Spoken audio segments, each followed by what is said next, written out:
Hi all வணக்கம். இன்றைக்கி weight loss சேலஞ்சுடைய டே 74 74வது நாளுங்க. எப்பவும் போல் காலைல எம்டி ஸ்டொமக்கில் தான் இன்றைக்கி வெயிட் செக் பண்ணேன். இன்றைக்கான வெயிட் பார்த்திங்கன்னா 97.70. இதுதான் இன்றைக்கான வெயிட்டுங்க. காலைல வெயிட் செக் பண்ணதுக்கப்புறம் எம்டி ஸ்டொமக்கில் சுடுதண்ணி குடிச்சிட்டு ஒரு 10 நிமிஷம் கழித்து சுடுதண்ணியில் தேன் கலந்து சிஆர் சீட்ஸ் ஏற்கனவே ஊற வச்சுருந்தேன். நீங்கள் நைட்டே வேணாலும் ஊற வைக்கலாம், அப்படி இல்லைன்னா சுடுதண்ணியில் ஊற வச்சிங்கன்னா ஒரு 10 நிமிஷத்தில் அது ரெடி ஆயிரும். அதை கலந்து குடிச்சிட்டிங்க அப்படின்னா வெயிட் லாஸ்க்கு ரொம்ப நல்லதுங்க. உங்களுக்கு எம்டி ஸ்டொமக்கில் லெமன் ஜூஸ் குடித்தா ஒன்றும் ஆகாது அப்படின்னு இருந்தது அப்படின்னா தாராளமாக காலைல எம்டி ஸ்டொமக்கில் நீங்கள் இந்த சியா சீட்ஸோட லெமன் சேர்த்துக்கலாங்க. ஏன்னா நிறைய பேர்த்துக்கு ஒரு சில அல்சர் ப்ராப்ளம்லாம் இருந்தது அப்படின்னா ப்ராப்ளத்தை உண்டாக்கிரும்.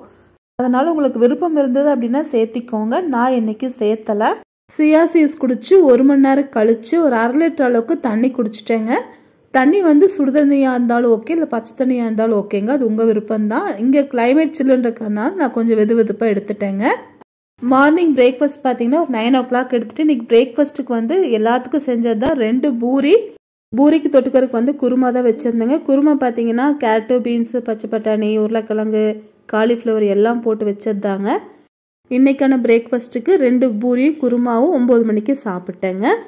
மதியம் லஞ்ச் பார்த்தீங்கன்னா 2:30 மணிக்கு தான் சாப்பிட்டேன். காலைல பூரி சாப்பிட்டதே கொஞ்சம் ஹெவியாக இருந்தனால கொஞ்சம் லேட்டாக தான் சாப்பிட்டேங்க. இன்றைக்கி லஞ்சுக்கு வெள்ளை சாப்பாடு, கொஞ்சம் முட்டை சாப்பிட்டேங்க. முட்டை ஒரு 3 கரண்டி அளவுக்கு எடுத்துட்டேன். அது முட்டை பொரியலுங்க. இதுக்கு காலைல வச்ச குருமாவே தான் எடுத்துட்டேங்க. ரசம் இருந்தது, ரசம் ஊற்றி சாப்பிட்லிங்க. இன்றைக்கான லஞ்சுக்கு இதுதான் சாப்பிட்டேங்க. லஞ்ச் சாப்பிட்டு கொஞ்சம் வெளியே போகிற வேலை இருந்ததுங்க. அதனால் இன்றைக்கி ஒர்க் அவுட்டோ எக்ஸசைஸோ எதுவுமே பண்ணலைங்க. தண்ணி மட்டும் 4.5 லிட்டர் அளவுக்கு தண்ணி குடிச்சிட்டேங்க. திரும்ப நாளைக்கான வீடியோவில் மீட் பண்ணலாங்க. எல்லாருக்கும் ஹாப்பி நியூ இயர். பிறக்கக்கூடிய புது வருஷம் எல்லாத்துக்கும் எல்லா செல்வங்களையும் வளத்தையும் கொடுக்கணும்னு சொல்லிட்டு ஆண்டவனை பிரார்த்திச்சுக்கிறேங்க. திரும்ப நாளைக்கான வீடியோவில் மீட் பண்ணலாங்க. பாய்.